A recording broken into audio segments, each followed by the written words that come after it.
Hi hello నమస్తే this is Suvarna welcome to Suman TV. Right now స్టూడియోలో ఉన్నారు spiritual గురు అనంత సాయి కృష్ణ గారు. ఆయనతో మాట్లాడదాం.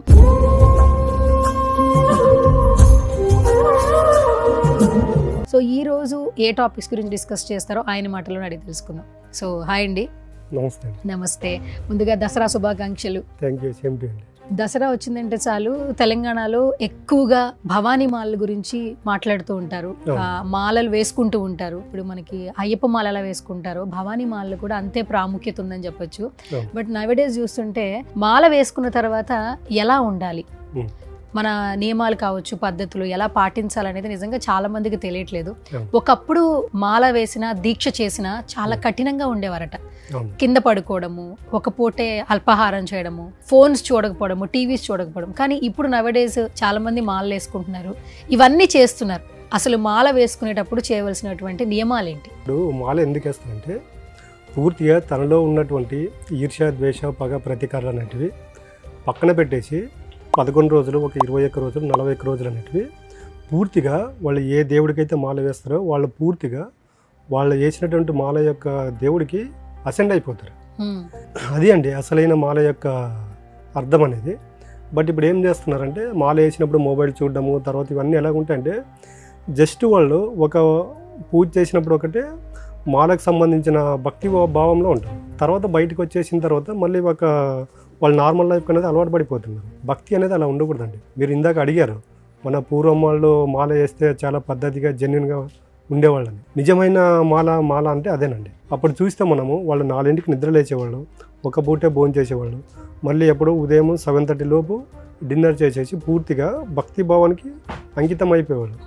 మనం ఇంతకుముందు చూసుకున్నట్టయితే చూడండి, మాల వేసిన వాళ్ళు మన ఇళ్లలో ఉండేవాళ్ళు కాదు. పూర్తిగా ఊరు బయట ఒక టెంపుల్ ఉంటే మాల వేసిన వాళ్ళంతా అక్కడ ఉండేవాళ్ళు. ఎందుకంటే అలా ఉన్నప్పుడు ఏమవుతుందంటే పూర్తిగా ఆ యొక్క భక్తి భావంలో ఉండిపోతారు. మాల వేసినప్పుడు ఇంట్లో ఉండడం వల్ల ఏమవుతుందంటే పూజ చేసినప్పుడు ఒకటే భక్తిలో ఉంటారు.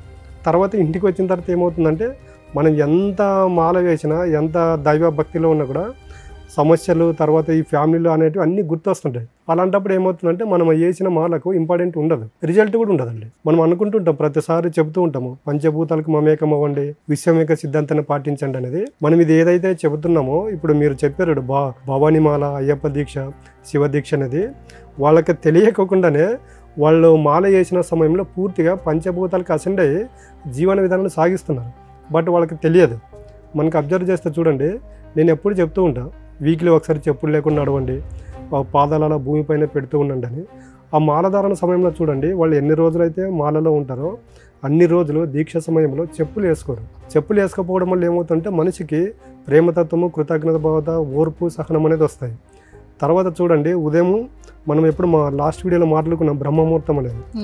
ఈ దీక్ష తీసుకున్న చూడండి ఎగ్జాక్ట్లీ బ్రహ్మముహూర్తంలో లేస్తారు. నిద్ర లేచి బ్రహ్మముహూర్త సమయంలో పూజలు చేస్తారు. ఆ బ్రహ్మముహూర్త సమయం అనేది మనం మాట్లాడుకుంటున్నాం.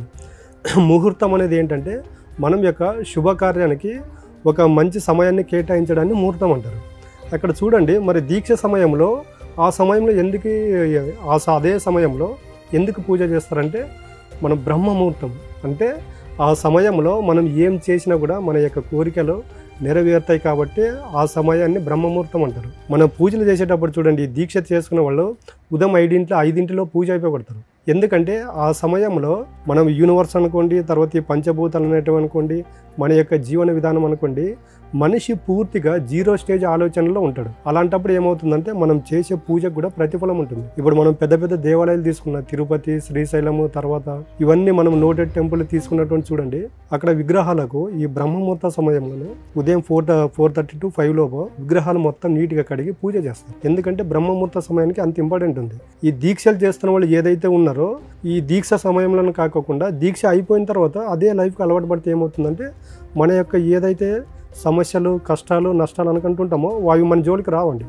బట్ మనుషులు చేస్తున్నది ఏంటంటే ఈ 11 రోజులు, 21 రోజులు, 41 రోజులు దీక్ష ఏదైతే వేస్తారో ఈ దీక్ష వేసిన తర్వాత మళ్ళీ వాళ్ళు నార్మల్ లైఫ్కి అలవాటు పడుతున్నారు.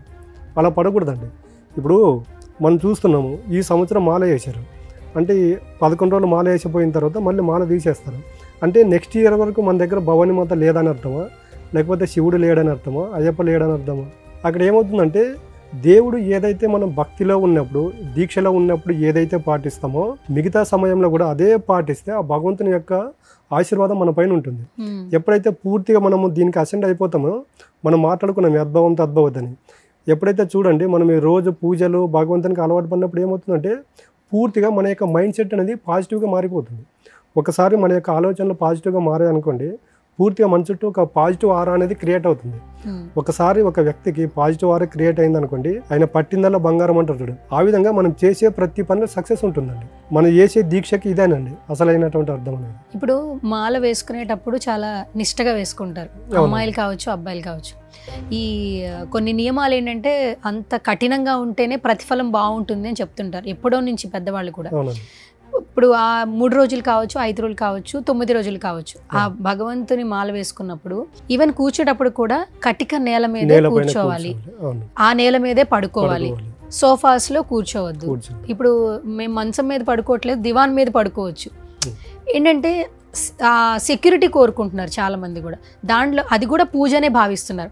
నిజంగా ఇలా చేయడం వల్ల వచ్చే ప్రతిఫలం ఏంటి? చాలా నిష్టగా నియమంగా నేల మీదే పడుకుంటూ నేల మీదే కూర్చుని ఎప్పుడైతే మాల మన ఒంటి మీద ఉందో భగవంతుని నామస్మరణ చేస్తున్న ప్రతి టైంలో కూడా మనకు వచ్చే ప్రతిఫలం ఏంటి? అది ఇప్పుడు చెప్తున్నారు. ఇది అంతా ఎలాగైందంటే ఇప్పుడు మనం చేసేదంతా ఏదో వేరే ఒకరు వేశారు మనం దీక్ష తీసుకుంటామని చేస్తున్నారు. కానీ భక్తితో ఎప్పుడైతే దీక్ష తీసుకుంటారో దాని రిజల్ట్ వేరే అల్టిమేట్గా ఉంటుందండి.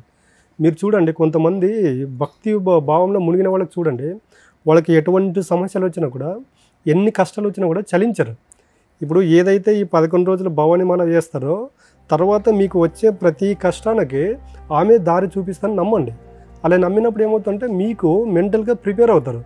నా వెనుక ఉండి ఏదో ఒక శక్తి నడిపిస్తుంది, నాకు ఎటువంటి కష్టం వచ్చినా కూడా నష్టం వచ్చినా కూడా ఆ అమ్మవారు చూసుకుంటారు, ఆ శక్తి నన్ను కాపాడుతుంది అన్నప్పుడు ఏమవుతుందంటే మనకు చూసే ప్రతిదాన్ని సాక్షిభూతంగా చూస్తాము. ఇలాంటి విధానంగా ఉన్నప్పుడు మనం దీక్ష మాల వేయాలండి. ఏదో ఎవరో వేస్తున్నారో మనం వేస్తున్నామని అనుకున్నాం అనుకోండి, దానికి రిజల్ట్ ఉండదు. ఏదంటే తెలిసి చేసినా తెలియక చేసినా తప్పేనండి. ఇప్పుడు మనము భవానీ దీక్ష తీసుకున్నప్పుడు ఎలాగ ఉండాలంటే పూర్తిగా నియమనిష్టాలతో ఉండాలి. అలాగైతేనే దీక్షలు తీసుకోవాలి. అలా తీసుకోకుండా ఏదో మనం నామకవాస్తి దీక్ష తీసుకొని మనం బయటకు వచ్చి నా రొటీన్ లైఫ్ నేను లీడ్ చేస్తానంటే మాత్రం రిజల్ట్ ఉండదండి. అయితే నిజంగా భవానీ మాల నియమనిష్టలతో వేసుకుంటే వాళ్ళు మనసులో ఏదైతే అనుకుంటారో అది నిజంగా నెరవేరుతుందా? మీరేం చెప్తారు భవానీ మాల వేసుకునే వాళ్ళందరికీ? 100% నెరవేరుతుందండి. ఇప్పుడు పవన్ కళ్యాణ్ గారు ఉన్నారు, తర్వాత వాళ్ళ చిరంజీవి గారు అబ్బాయి ఉన్నారు రామ్ చరణ్ గారు. చూడండి, వాళ్ళు సంవత్సరంలో 3-4 నెలలు మాల్లోనే ఉంటారు. వాళ్ళు ఎంత దీక్షతో ఉంటారండి. ఇప్పుడు వాళ్ళకన్నా బిజీ లైఫ్ అయితే మనది కాదు కదా. వాళ్ళు ఆ దీక్షలో ఉన్నప్పుడు చూడండి, ఎక్కడికి వెళ్ళినా చెప్పులు లేకుండా నడవడము, తర్వాత అల్పాహారం తీసుకోవడము, ఎవరితో ఎక్కువగా మాట్లాడకపోవడము, ఇవన్నీ ఉన్నప్పుడు ఏమవుతుందంటే దీని 41 రోజుల ఇంపాక్ట్ ఈ సంవత్సరంలో మిగతా రోజులపైన ప్రభావం చూపిస్తుందండి. దానికే చెప్పేది, ఇప్పుడు మనం ఎంతైతే పోగు చేసుకుంటామో ఈ కర్మ అనేది, ఈ కర్మ మిగతా రోజులపైన ప్రభావం ఉంటుంది. కాబట్టి దీక్ష సమయంలో మీరు ఎంత నియమనిష్టలతో ఉంటే దాని యొక్క ప్రభావం అనేది మీకు మిగతా రోజులపైన ఉంటుంది. కాబట్టి దయచేసి ఎవరైనా మాల చేసుకునే వాళ్ళు భక్తి భావం ఉంటేనే మాల వేయండి.